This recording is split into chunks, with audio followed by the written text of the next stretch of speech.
Hey everyone, today I have a phenomenal guest. Her name is Dr. Catherine Clinton, and Catherine is a licensed naturopathic physician with a focus on gut health, autoimmunity, and psychoneuroimmunology. Respected author, speaker, pediatric health advocate, Dr. Catherine practices in Eugene, Oregon. When in medical school, Dr. Catherine was diagnosed with and healed from an autoimmune disease that affects the gastrointestinal tract, leaving her with a passion to prevent immunity in children, autoimmunity in children everywhere. Dr. Catherine addresses the psychoneuroimmune system and gut health of children and families through a deeper connection with the world around us. Dr. Catherine is passionate about the connection we have with the world around us and how these connections can regenerate our health and the health of the planet. She sees an urgent need for healing our internal terrain as well as healing the terrain of the world we live in. Dr. Catherine has multiple peer-reviewed medical journal publications as well as guest writing for several publications.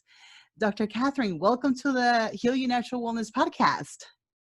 Well, thank you so much for having me. I'm honored and so excited to be talking to you today. Awesome. It's an absolute pleasure to have you. And without further ado, guys, as always, we're going to jump right in. Dr. Catherine, why don't you briefly tell us a little bit about your journey into naturopathic medicine and the holistic lifestyle and how this all started? Absolutely. Well, we'll take it back to the beginning. I was an avid athlete. I used to be competitive in Taekwondo. Mm-hmm. So I got my start into natural medicine trying to make sure that I was at my top form and best athletic state. And Mm-hmm. then that quickly led into me assisting with a natural home midwife. And I assisted with her for years and years. And it was amazing. And it really fed that love of natural medicine and that terrain theory, which we're going to talk about. But Mm-hmm. at the same time, I realized I wasn't cut from a midwife cloth. Mm. I like That's to when you, sleep at night and yeah, yeah, you want yeah. to have a little bit more time. I get it. Exactly, exactly. And that's when I found out about naturopathic medical school. So at the time, I had graduated college with a philosophy degree and had to go back to the start, Ooh. Math 95 and all my science and, chemistry and anatomy and all that stuff. And then Right. I went to naturopathic school. I did.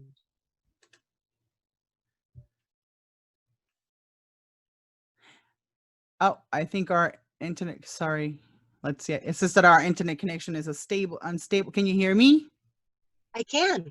Okay, I just see your beautiful face, but I probably missed a little bit of the end. Okay, great. So were you saying that, were you towards the end? I couldn't hear. It was how you were explaining how it all started into your journey and like that. Yeah, I was just saying how athletics and being competitive in Taekwondo got me into really caring about how what we put in our bodies and do with our bodies affects our health. And then I assisted with a home midwife for years and years, and All right. yeah, I I- knew that I wasn't cut from that cloth. I For like that. to sleep at Right. We night. got that part. Okay, excellent. I hope Yeah. we got to the end. So we're gonna jump to the next question. Thank you for explaining that. So let's start with gut health, the microbiome, and the immune system. I got a little excerpt from one of your posts where it said you said we've got the Th1 cells that deal with infection and cancer. We have the Th2 cells that deal with allergic reactions and parasites, and we have Th9 cells that deal with asthma. Th17 cells that deal with autoimmune reactions, and also Treg cells that promote tolerance and shut down inflammatory, autoimmune, and allergic reactions. So I found that fascinating. I was aware of like Th1 cells, but I never heard of M2, but I never heard of 17-9 and all that. So why don't you tell us a little bit about that? I find it fascinating, and I think our audience will find it fascinating as well. It is fascinating, isn't it? Yeah, Yeah, thank you for bringing it up. no It problem. really is. such a great example of how interconnected our body is, right? So we have the Th1 cells that fight infection and the Th2 cells, which are responsible for those allergic reactions. And we can see that they have an inverse effect. So when Mm-hmm. I'm fighting an infection, my T1 cells decrease and inhibit my Th2 cells. And Mm-hmm. the opposite is true. So when it's allergy season and I'm having a lot of allergic reactions, then I have a harder time fighting an infection. Mm-hmm. And so we can see that really intimate connection between those two, but they, like you said, there are other arms of the immune system and the adaptive immune system. And so we have the Th17, which is really dealing with autoimmunity, and the yeah, and my absolute favorite T cells lately are those T regulatory cells. And what they do is they really put the clamp down on the inflammatory processes that are happening, whether it be fighting an infection. And we've heard a lot about how infections can increase inflammation and cause, Absolutely. yep, all Wow, kinds of things. Yeah, that's yeah. excellent. So the Treg cells make sure that that inflammation, when we're fighting an infection, doesn't get out of control, or that your allergy symptoms and reactions don't get out of control, or Mm-hmm. autoimmune reactions, you know, all the reactions across the board. The Treg cells go in there and they kind of put the damper on it and tell the body, like, okay, you guys did great, but it's time to chill out. We don't need to keep fighting this. We don't need to keep reacting. And that's really incredible, because that's where we see the problems happen, is when these processes don't stop, when the I inflammation keeps going and the allergy symptoms keep going and the autoimmune conditions just spiral. So I've been loving my Treg cells. I saw that. I saw a couple of posts, and I think our audience is going to find really interesting. And I think I would actually like to know myself. I know that obviously diet, lifestyle, but what would be a way to enhance those Treg cells, or to boost Treg cells, if for lack of a better word? Why don't you tell us what can we do to keep those Treg cells running smoothly? Absolutely. Well, it's again such an interesting connection in the whole body. So when we are, naturopathic physicians kind of beat this over the head, Yeah. eat a rainbow, eat your veggies, eat your fruit and veggies and your beans, and your fiber. Because what happens is when we eat that fiber, those resistant starches, the ones that aren't being broken down by our digestion, reach the colon intact, and then our gut microbiome starts to break those down. Those resistant starches turn into short chain fatty acids. So the most famous short chain fatty acid around these days is butyric acid or butyrate. And we've heard about how that decreases inflammation, and it does. It decreases inflammation in the gut lining. So it helps with intestinal permeability or leaky gut. Mhm. Butyrate and other short chain fatty acids help actually fuel the mitochondria of the enterocytes, the cells that line the GI tract. So Mhm. not only are you fueling the gut microbiome, our friendly residents, that help us Yeah. keep everything in check, but you're also helping with the local gut lining. And on Mm. top of that, at the same time, when that butyrate is being created, there's an increase in those T regulatory cells. So Oh wow. isn't that cool? That's So it's amazing. I like that. I'm gonna keep listening to this part over and over.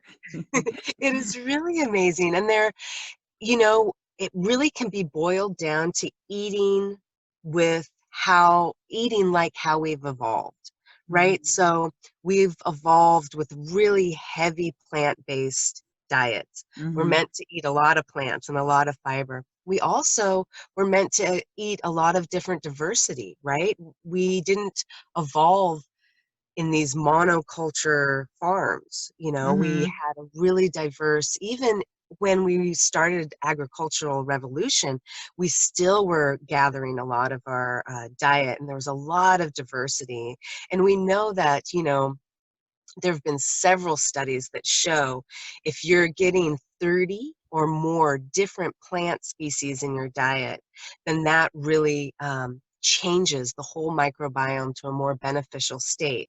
And that Oh, goes for wow. Treg cells, and that goes for the balance of the microbiome and what species are going to really flourish. And we know that those species live in guilds, right? So they Mm-hmm. are communities. So if one of them isn't happy and leaves, the other ones tend to go with them. Yep. And they work together to really include each other to help with our health.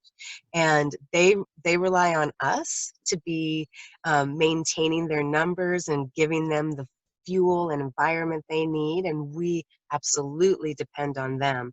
So Yeah. making sure that we're getting our resistant starches, getting lots of diversity, lots of fiber, lots of different colors, that's a really easy way to know that we're getting lots of diversity of antioxidants and different phytochemicals. So these things can really help us. Omega-3s. Omega-3s have been shown to really help with the gut microbiome and the Mm-hmm. inflammation and Treg cells and the process that trauma and fear can have on our microbiome, right? Oh, yeah. So Oh, yeah. stress, trauma, fear can really change the My composition God. of the gut microbiome. And what we do with our diet and our exercise, movement is a huge one, our mindset is a huge one. All of these things really affect what our immune system is doing and directly what those T reg cells are doing. So Mm. that's a short and long way. That's perfect. I like that. I usually like details. So I go into the details too much. But so I was going to ask you, is there a difference, and thanks for explaining that very well. Is there a difference between leaky gut and malnutrition? No, what is that? Yeah, malnutrition, or what is that when I don't know if it's malnutrition. I forget right now, but it's basically when you're not getting all those nutrients, like it could be organic, you eat very well, organic and all that, but you're not getting those. I don't think it's malnutrition. It's Malabsorption? there you go. Thank you. Malabsorption. Is there a difference between malabsorption? I can't say that word. And leaky gut. Is it similar? What's the difference?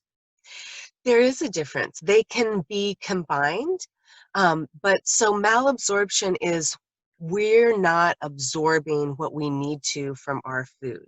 And that can be from inflammation from leaky gut for sure. Mm. It can also be, and that inflammation from leaky gut can be from what we're eating. It can be from stress. It can be from kind of chronic hidden infections in the gut. Oh, wow. Um, it can be from lack of movement, lack of connection with nature. It can be from that kind of psychoneuroimmunology piece from our mind. It can be from chronic stress, from these feelings of trauma. So all of those things can affect. Wow, Um, that's pretty interesting. it is interesting. And on top of that, it really depends what our digestive process is. So if we're not creating enough digestive enzymes, we're going to have malabsorption. Um, Mm. and that really talks about the first part of our digestive process, eating in a calm, parasympathetic state. We're in Yeah. at rest and digest, right? And we aren't there as a culture, as a society very often. That is so true. I've talked about this, and it's funny when you said that naturopathic doctors and you guys that have been to my podcast, and I always say we sound like a broken record talking about these things, the rainbow, this and all of that, because that's basically what's going to lead us to a healthier lifestyle. Going back to the what we were talking about, the malabsorption. The reason why I asked is because years ago I went to overseas to visit my mother, and I had the opportunity to go to a wellness center, which over here sometimes is more expensive. Ran the test, and he said, "You have." I had Lipton issues. I think I've always had, and he mentioned malabsorption. So I said, wow, I didn't know anything about this. I started reading, and for years I didn't go back to check on that. And I think a lot of our people in our audience potentially could be dealing with that. And Mm. so, it actually just reminded me, like, maybe because I always have issues with and I've talked about this in the past, with like my weight, and it fluctuates, and I've always had a little bit of issues with insulin resistance. Diabetes runs through my family from parents, grandparents, and I always checked for it since my 20s. I used to check my blood sugars in the morning, and I've always been up there compared to my siblings. So crazy. And I go to the gym 5 times a week, whatever, but it doesn't matter. So how would like, to our listeners, how can they test for leaky gut? I know that you have an amazing website. I was looking at it today. It's fantastic. I also saw that you have some new products. What would you suggest in terms of testing? A kind of test? Well, there are a few different tests out there. You can do the Manos test, and that really talks about you're taking a sugar, Manos, and seeing if it enters into the bloodstream. And so if it enters into the bloodstream, then we know that it's gotten into the bloodstream intact from the intestinal tract, Okay. showing us intestinal permeability. Now, when we talk about malabsorption, there are a bunch of different things because we're also individuals. So Mm-hmm. malabsorption, the tests for that would really need to get at the cause of that. So are we testing digestive enzymes? Are we doing a functional GI map to see if you have any latent infections, kind of low-lying infections or dysbiosis of the gut microbiome? Sometimes I run those and people are completely missing lactobacillus species, Mm. or it's pretty profound when you get these results. And of course, testing the gut is tricky because Oh yeah. a lot of the microbes are anaerobic, so they're not going to show up on tests because as soon as they hit the oxygen, it doesn't, as soon as they hit the air, they are no longer viable. But Um, right. but we do know a lot, as we were talking about in the beginning, these microbes work in guilds, they work in communities. And we do know a little bit about how they are interacting and working as guilds and which guilds are beneficial. So doing something like this doesn't give us a whole picture, but it can give us kind of like, if you're talking about the gut microbiome as real estate, it can kind of give you a picture of like, okay, this neighborhood has these microbes in it. That's So a good it's gonna, analogy. yeah. So this is like the quiet and garden neighborhood. And, these ones are more rowdy and harmful, so you can really kind of extrapolate things from just a few species by knowing about how they interact as guilds and communities. So it really depends. Food allergies. Food allergies can cause malabsorption for No sure. kidding. Absolutely. Wow, look at that. I learned something new today. I like that. So food allergies such as uh Such as any of them. So when we we talk about food allergies, we're talking about IgE allergies, which are frank allergies. Now, they're frank allergies when we're looking at them in the immune system, but I have an IgE allergy to to eggs. no And kidding. yeah, but Oh, it's not something that is obvious when I eat the eggs. So it's not like my throat swells up or I start vomiting or my heart races or I have something that I've identified. Of course, something's happening in my biology, mm-hmm. um, but I don't sense it. So it can be really hard to pick up on food allergies. So the typical food allergy, the IgE, this true standard of food allergies can be hard to pick up without a test. And then Mm. the IgG and the IgA, those are delayed reactions. So that happens uh, 12 to 72 hours after you eat the food allergen. So Oh you eat wow. some dairy today and a couple days later you feel off and you think, it doesn't even enter into your mind that connection of what happened a couple days ago. So absolutely, food allergies can do a number on our inflammatory state and our digestive state and how we're absorbing in the gut. Wow, that's fascinating. You know, it's I've talked about this before, and it's so crucial to keep that microbiome healthy and feed it, you know, the right foods, like you were saying, a lot of probiotics. You know, I always talk about kefir, kombucha, not so much anymore, because I know that you got to be careful with kombucha and fermented foods, like we're saying before. But thank you so much for explaining that. I am going to put some of those, what Dr. Clinton mentioned, in her dedicated podcast page on my website, so you guys, you know, remember this. And so we're going to go ahead and move to the next question, which kind of ties up with this. Allergies are at their peak right now. Why don't you tell us a little bit about histamine and allergies? What foods increase histamine and which make allergy symptoms worse? I saw one of your posts, and that was pretty neat. A lot of people are not familiar with histamine in the foods that potentially make it worse, and they just continue to, you know, I see the Claritin and in the over-the-counter you know, allergy medications, which just mask the problem, like everything else in orthodox medicine. It's just a band-aid. So why don't you tell us a little bit about histamine, allergies, and how all that is connected? Absolutely. So I am no stranger to allergies. I'm sitting in the Willamette Valley, and Mm. sometimes our pollen counts are off the chart. So my whole family and myself included have dealt with allergies. And when we're talking about seasonal allergies, we're talking about mast cells in our body, and they are part of that Th2 response to allergies, and they degranulate, they release histamine. And histamine is what causes that runny nose, itchy eyes, itchy nose, itchy throat, sneezing, a cough, all those kinds of Weird seasonal allergies. symptoms. Yeah. Yeah, are caused by histamine. And so a lot of people, like you said, don't know that there is a component with our diet with histamine.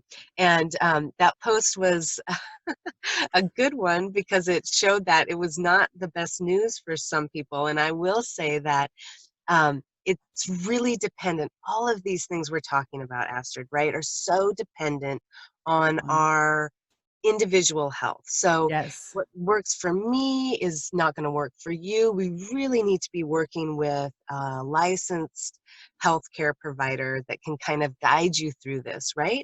But when we're talking about diet and histamine, it's not it's educational. It's something for us to learn about and see how that works, and go from there. Because when I talk about what foods contain histamine, All of a they sudden, it's are, like I know, they're our they favorites. they Um, hate it. I know, right? It's like, what, you taking away fermented? Well, I was gonna say fermented foods. Not everybody loves them, but some of the vegetables and fruits, you would be surprised, right? So I just wanted to, real quick. I'm sorry to cut you off. So in one that post in particular, it said, I'm gonna read the post real quick, because, and guys, you have to check out her Instagram, because Dr. Catherine is on fire. She gets like serious, and she gets like posts back to back on different topics, and so you can't miss it. So her post hit: fermented foods, certain strains of probiotics, alcohol, pickled, smoked, aged foods can all increase overall histamine, making seasonal allergies symptoms worse. So right here, she said, remember that histamine is released from mast cells and is responsible for the symptoms of seasonal allergies, like runny noses. We already talked about that, and other symptoms, right? And it's not just seasonal allergies that increase histamine. Leaky gut, small intestinal bacterial overgrowth, high histamine foods, and DAO deficiency, or the enzyme that breaks down the histamine, can all increase histamine. So why don't you I kind of read most of what you said in the post, but I'm sure you could talk about this a little bit, because people are, like we said, they're unaware of this, the histamine. So why don't you tell us a little bit more about that? Well, absolutely.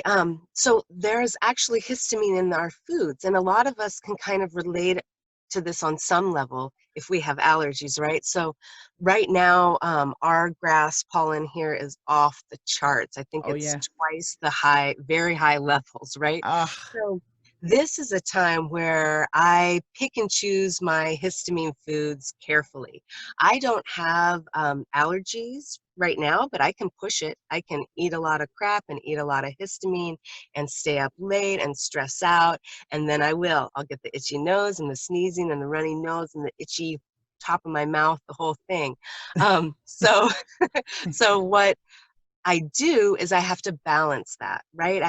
We have to balance our inflammation with mm-hmm. the histamine amount. So it really is individual. So for myself, right now isn't a good time for me to drink red wine, to have aged cheese. I leave fermented foods in my diet because I can handle that as long as I'm eating healthy and staying balanced with my inflammation in other ways. And Oh, we that's see that interesting.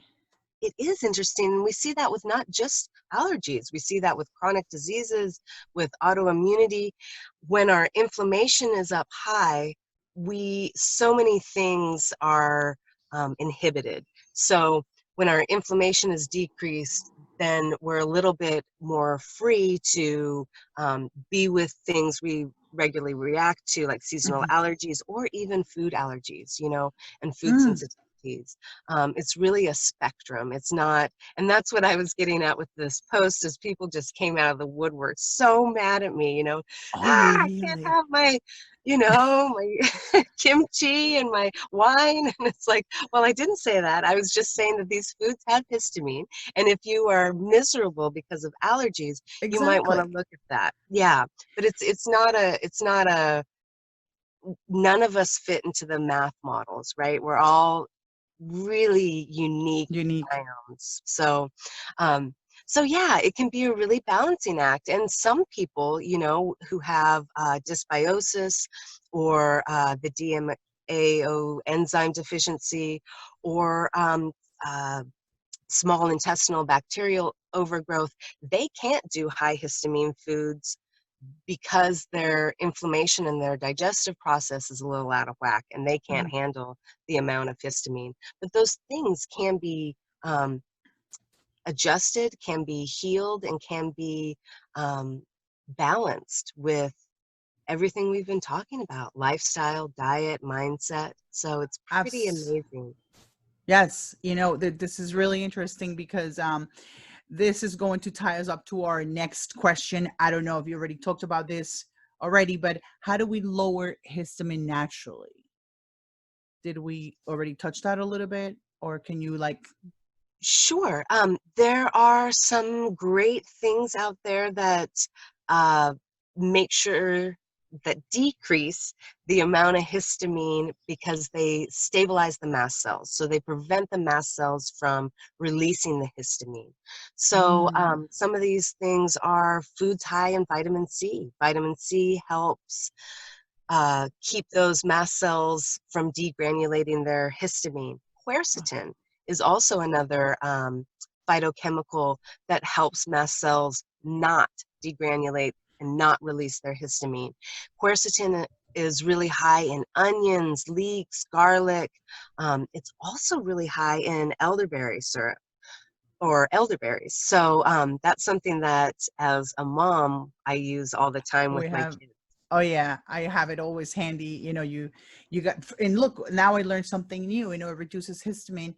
Um, I was also reading about your study, and I don't know if you want to talk about that. There was actually one of the studies that you posted on one of your posts in regards to the botanicals that you recommend, which we're going to get to. And it said a study from 2013 showed that honey ingestion resulted in an improvement in irritated, congested, itchy, or runny nose from seasonal allergies.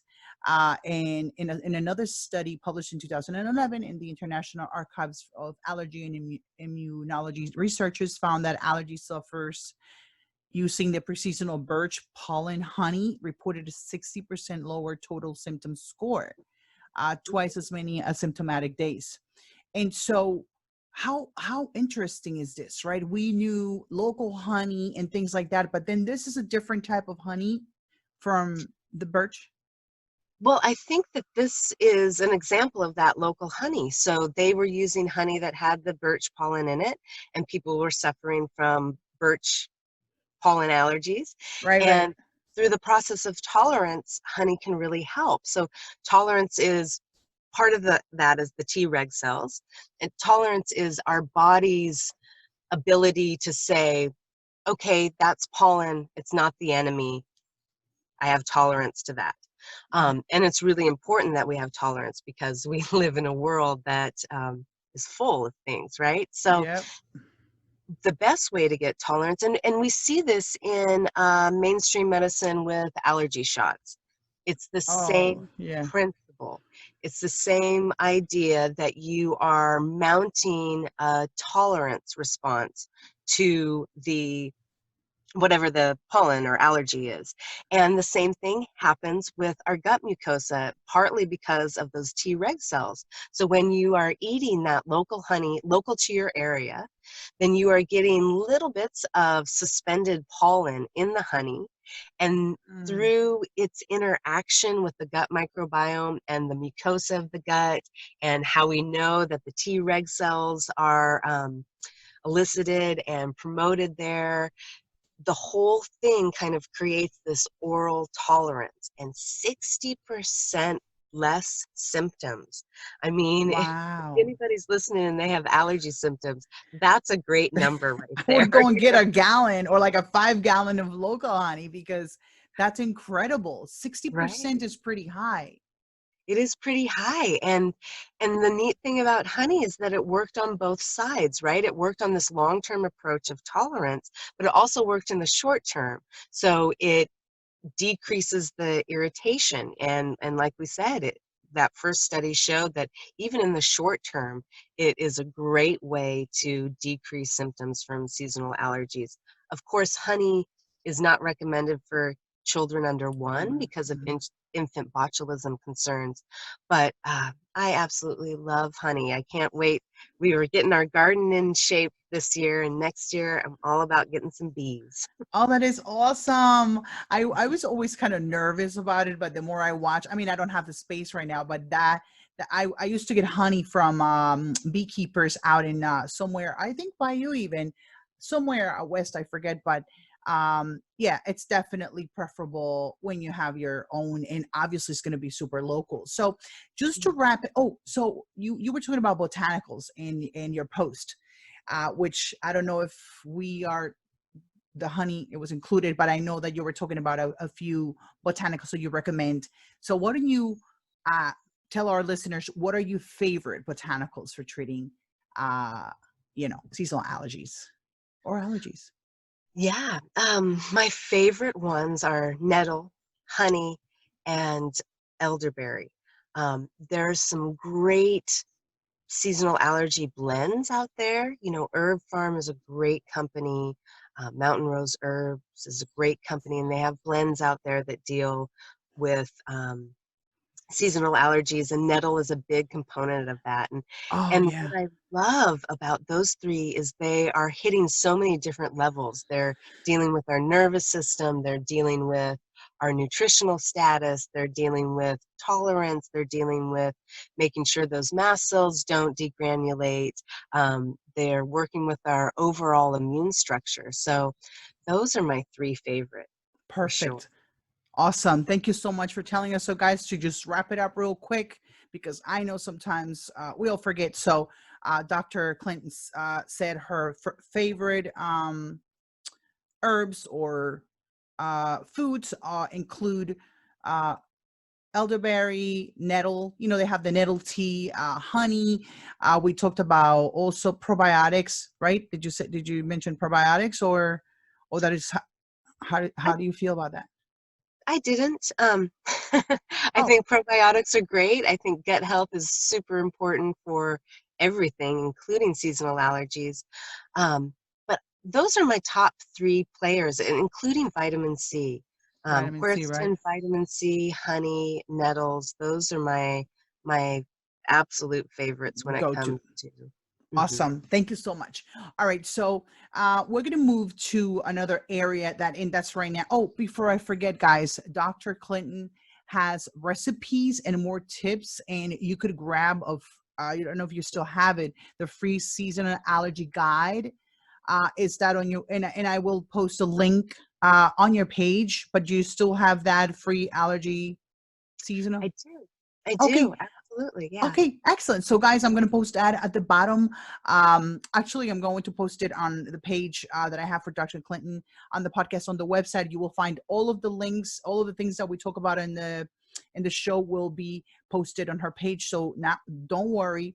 Now we're going to move to another excellent topic that Dr. Clinton's be talking about. And right now she has a month-long series about the heart and brain connection.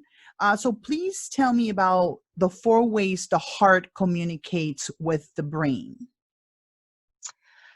That is such a good question. And I love the heart-brain connection because we think about the heart so mechanically, right? It's pumping our blood and it keeps us alive. Thank you, heart. But Hmm.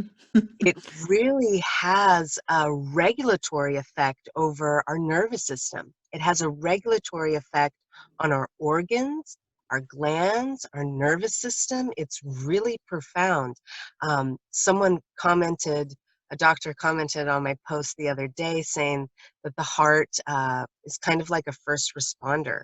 And Right. it's so true. The electromagnetic field of the heart is vastly, vastly bigger than that of the brain. And so the heart is communicating in many different ways with our brain.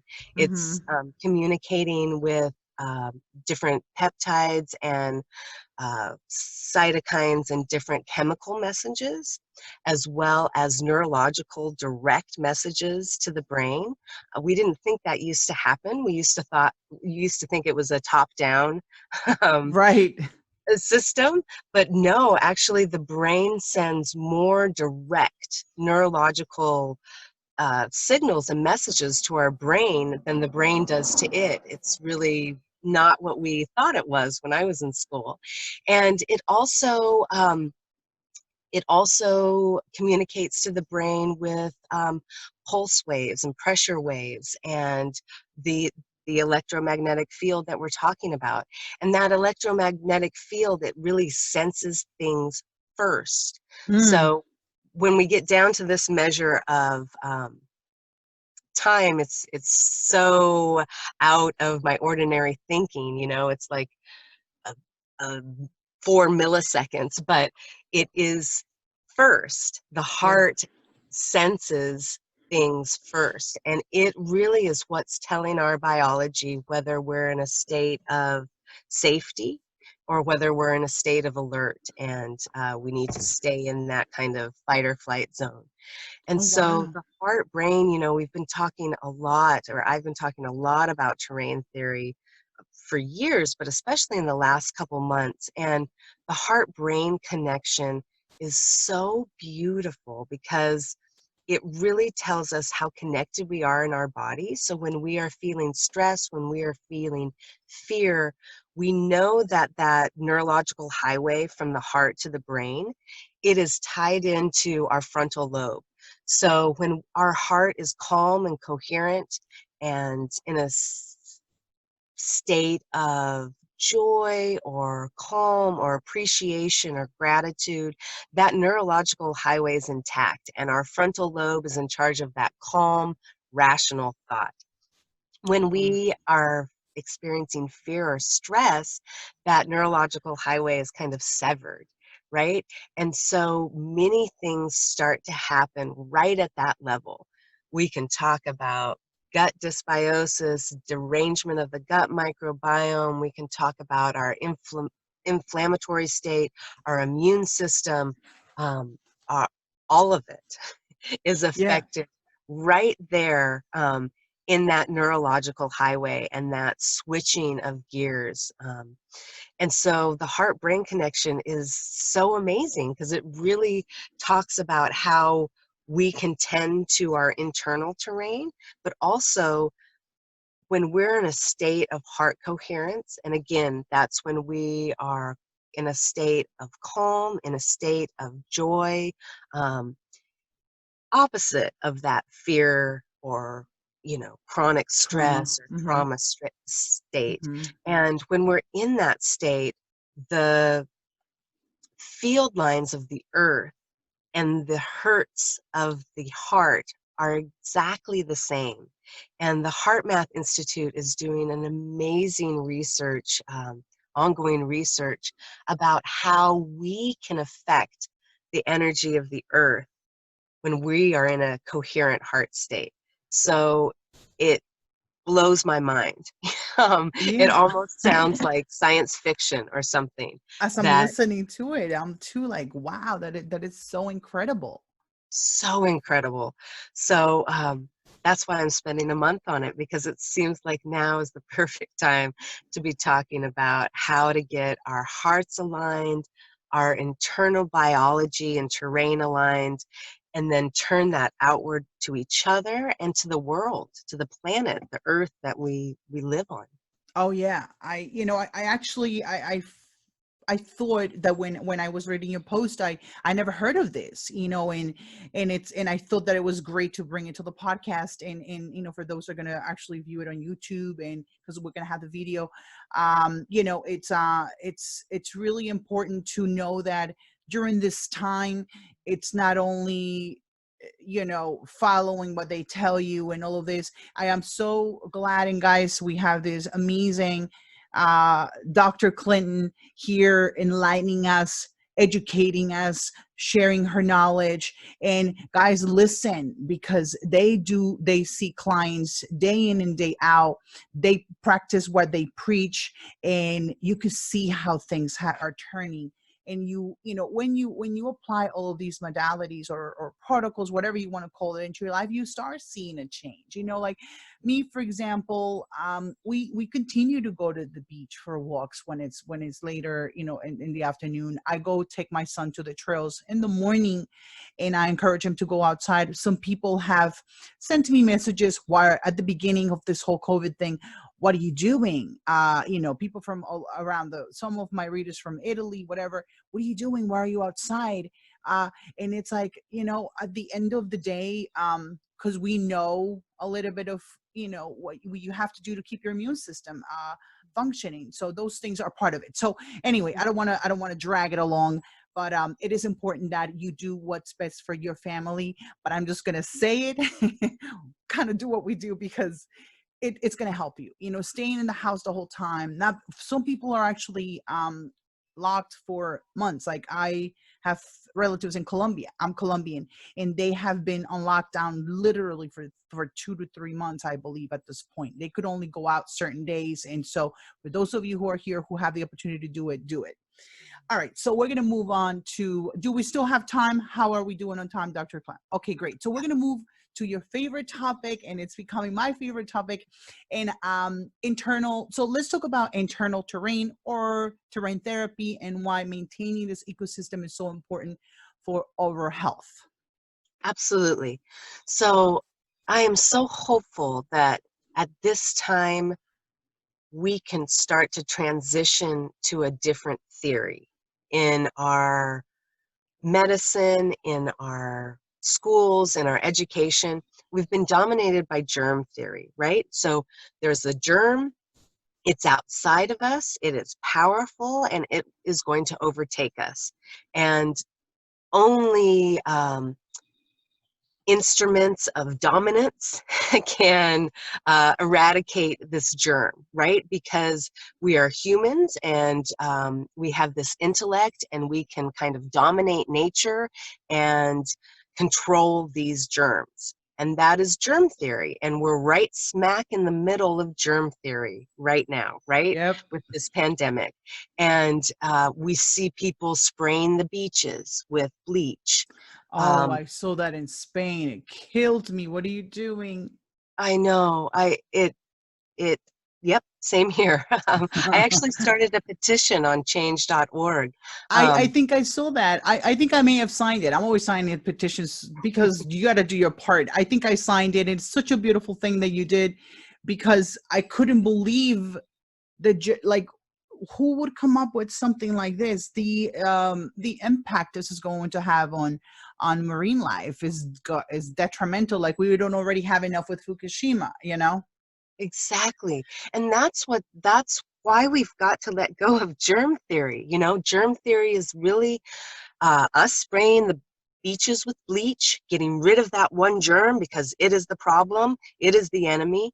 Whereas terrain theory talks about who's getting sick. Does everyone who comes in contact with this powerful outside germ become sick? No, they don't. Why? Because everyone is their own individual ecosystem. Truly, we have more cells that are foreign to us on our body than our own cells. And of course, microbial cells are so small, but there are trillions more of them than our own cells. We are truly an ecosystem living in harmony with bacteria and viruses and fungi. And it's really important that we are mindful of the terrain we are creating. So Mm-hmm. microbes live where they want to live. So if you are creating a cold body, lots of processed foods, no movement, no connection with nature, lots of fear, lots of worry, that's going to attract a different set of microbes and microbial communities and those guilds than Oh, wow. somebody who's eating differently, who's sleeping differently, who's aligned with the rhythm of the solar system and the circadian rhythm of waking up with the sun and going to sleep when the sun goes down. I mean, there's so many things that we can do to tend our terrain, but it's talking about how our internal terrain really dictates what microbes and microbiome is there, right? And that has to be extended beyond our skin because we know that our terrain goes beyond our skin. So what we put into our body and what we do to fight this war on germs has a downstream direct effect on the world around us, but on ourselves as well. I mean, we're in the middle of the sixth extinction. We see our infertility rates are Go on. going up and up, increasing at the same times we see hundreds of animals set to go extinct in this decade. In this decade. Wow, Last really? year, it's It's sad. heartbreaking. It It's is. terrifying. But at the same time, we need this wake-up call so that we can switch from us in charge of this planet we're on, and we're going to Mm-hmm. bleach the beach and we're going to drug it out of us and suppress it down and eradicate it out, to a more holistic theory of terrain theory, where we have to take care of our bodies if we want good microbes to live there, and if we want them to be strong enough and resilient enough so that powerful microbes that can infect us don't. We also need to tend to the terrain around us, or we won't survive as a species. So it's really that simple. We have It to tend to our internal terrain and our external terrain, the world around us. Absolutely, guys. This is really remarkable. I love, and it's also pretty. Dr. Clinton has been doing this for a long time, and I just been hearing a few people talk about this on Instagram and social media. But Dr. Catherine's been talking about this for years and years. Correct? You were basically one of the pioneers on you know, what is it, terrain theory, and so. Well, I don't know about that. You know, naturopathic doctors love our terrain theory, but I absolutely love getting in front of people and talking myself blue in the face about terrain theory for sure. And naturopathic doctors, we've been kind of quiet. Yes. So yeah, I am excited that this time, with its intensity and its grief and its anxiety, provokes some new thinking about Mhm. how can we, in the face of what we're seeing with this pandemic, in the face of how we see it's not affecting everyone differently, germ theory just doesn't hold up. terrain theory really allows us to individualize our medicine, to individualize everything, and to respect the environment around us. Because, like I said, if we don't tend to our terrain around us, we're not going to survive. Exactly. Yeah, it's always that we all actually share that. We've talked about it, you know, take care of your the surrounding your environment, do your part in terms of like, you know, plastic things like that. So it's something that I just wanted to recap real quick, guys. It's so important to what Dr. Clinton said before, your um being indoors and being outdoors, your internal terrain changes. Correct? Is that what you said? So, or Yeah. something along those lines, right? Mhm. Absolutely. So remember this, you know, I know, and you know, a lot of people that I get direct messages like you do on social media, you know, why are you outside? Why are you doing this? Guys, it's not, we're not saying these things because we just want to contribute to the fear or things like that. We say it because we care about you, our friends, you know, friends, followers, fans, and also we care about what we do. You know, we want to raise awareness on optimal health. We're all on a journey to achieving better health. That's why I do what I do. And also, I'm sure Dr. You know, Catherine does the same. So we have one last question. Are we good for that last question, Dr. Catherine? We are. Okay, perfect. So why don't you enlighten us about psychoneuroimmunology and why is it so important? Yes, that is a huge word, right? Yes, it is. It took me a couple of minutes to get it right.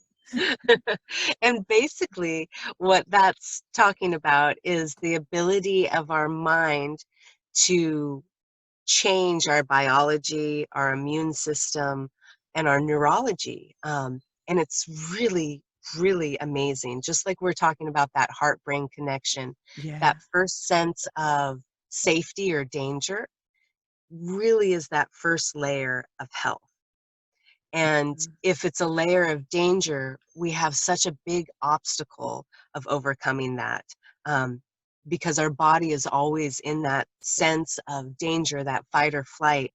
And it's really profound, the power that our mind and our psychology has over our biology. We see this with every single disease out there, and it's phenomenal. So an example of this is, there was a research study, I think it was from 2014, about meditation and the mitochondria. So our mitochondria are those little power houses of the cell, and they're in every cell, and there's multiple ones in each cell.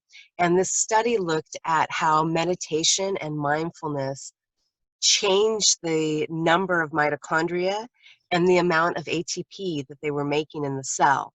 And basically, what it was showing was that they meditation, mindfulness powers the mitochondria, and we know that that's going to power any cell that we're talking about: heart, cardiovascular cells, lung cells, cells in our muscles, cells in our brain, cells in our immune system, whatever it is.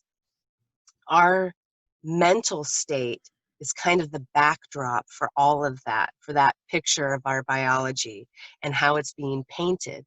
And so it's profound to think that not only do we have the power to kind of derange it, you know, when you look at the studies of early childhood events, adverse early childhood events, we can see that trauma sets us up for autoimmunity. I think that it's like 70% of people that experience early childhood trauma later are diagnosed with an autoimmune condition. We see that it deranges the gut microbiome, and those changes can last for a lifetime. It's not just in childhood, that can last forever, because that psychology and that mindset can last with us and be giving us those biology cues forever. And that is a really sobering, sad statistic. But as much it is sad, it is powerful, because we have the flip side. We have the power to change that. Change it, right? Um, Absolutely. Heart math, heart coherence is one of my favorite ways to do that. But there's so many. There's TRE, somatic education, so many, meditation, cognitive behavioral therapies. I mean, there's so many ways to get at that psychology. But it is really the cornerstone of our health. And as a naturopathic physician with my patients, and myself included, when I was diagnosed with ulcerative colitis, it really took, I was in medical school and I was doing all my supplements and trying to do my, shaking and doing my qigong and my tai chi and trying to do everything Oh, you're right. pretty good. I haven't tried that yet. But it doesn't change if we're not in the right context, right? If our Your mindset. biology isn't in nature where it needs to be, is just the same as if our mind isn't aligned in these safety driven patterns, right? So we have the power to retrain our biology and our psychology and our psychoneuroimmunology, which is really, really, really exciting. So all of those studies that say how powerful those emotions are and how much damage they can cause, the same power lies in the solution and in positive emotions. So I would encourage everyone who's listening to go check out some of the heart math research and programming. A heart coherence exercise can be as short as a minute. I have so many Really? different videos on Instagram about how to affect this psychoneuroimmunology, and taking a second to breathe into your heart while holding a space and feeling of calm and joy for 5 breaths can completely change our biology. Wow. So it's truly an amazing piece of medicine and a truly powerful piece in our toolkit for health. It is. I am blown away by this. I mean, there is similarities. We've heard of the gut-brain connection, all of that. But this is also what you were saying. Heart math, you called it. Hmm. Wow. Exactly. And you have the videos, because I'm going to be checking them out. I think I missed, probably because the algorithm has changed. You get to see less of the people that you love. But guys, definitely check it out. I'm going to give you Dr. Clinton's account and all of that. That's going to be again on the page. So we are concluding our podcast. Dr. Clinton, is there anything you wanted to add before we close our podcast? No, I just wanted to thank you so much for having me on today. And I encourage everyone who would like to follow me on Instagram to come on, join the team. I'm posting there regularly, and I would love to hear from you guys. I respond to everybody, and I'm really excited to see the movement that we're getting behind some of these natural therapies. Yes, she does. Okay, guys, so don't forget to visit and interact with Dr. Clinton and tell her that you learned about her either via the podcast or Heal You Naturally. You could reach Dr. Clinton's website at www.wellfuture.com. Her Instagram is Dr. Catherine Clinton, that is Dr. Dad Catherine Clinton, and on Facebook at Well Future, or Facebook/Well Future. You could also get her free seasonal allergy guide on her website, which is wellfuture.com. Is there like a particular area where they could go, Dr. Clinton, or? Well, you know what? I just put up my doctor's site, drcatherineclinton.com, and that has all of all of these things that we're talking about, as well as my podcast interviews and my peer-reviewed journal articles. So it's all there for you at drcatherineclinton.com. Okay, so that's the new. I didn't have the link, but I will be sure to add it to the page. So, anyway, I wanted to thank you so much for your time, for educating us, for sharing your knowledge.